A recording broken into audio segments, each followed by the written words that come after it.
তোমরা আমার বান্দার ওই সন্তানের জীবন হনন করেছো, কবজ করেছো, জান কবজ করেছো? ফায়াকুলুন নাম, তারা বলবে যে হ্যাঁ করেছি। ফায়াকুল, আল্লাহ এবার বলবেন কবাজতুম সামারাতা ফুয়াদি, তোমরা আমার বান্দার অন্তরের টুকরাটাকে, ফুলটাকে তোমরা হনন করে নিয়েছো, হৃদয়ের টুকরা। সুবহানাল্লাহ, আল্লাহ সুবহানাহু ওয়া তাআলা বলছেন তার হৃদয়ের, আমার বান্দার হৃদয়ের টুকরাটাকে তোমরা নিয়ে এসেছো, তার জানটা কবজ করে নিয়েছো। তখন বলা হবে, ফেরেশতারা বলবে নাম, হে আল্লাহ আমরা এটা করেছি।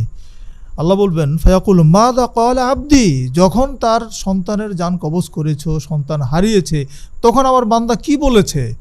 তখন সে বলবে, ফেরেশতা বলবেন, সে তখন বলে হামিদাকা ওয়াস্তারজা, সে আল্লাহ তোমার প্রশংসা করেছে এবং ইন্না লিল্লাহি ওয়া ইন্না ইলাইহি রাজিউন এই কথা বলেছে।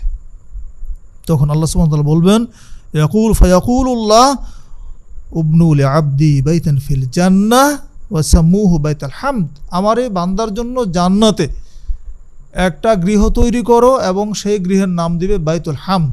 সুবহানাল্লাহ, তিরমিজি থেকে হাদিসটি নেওয়া।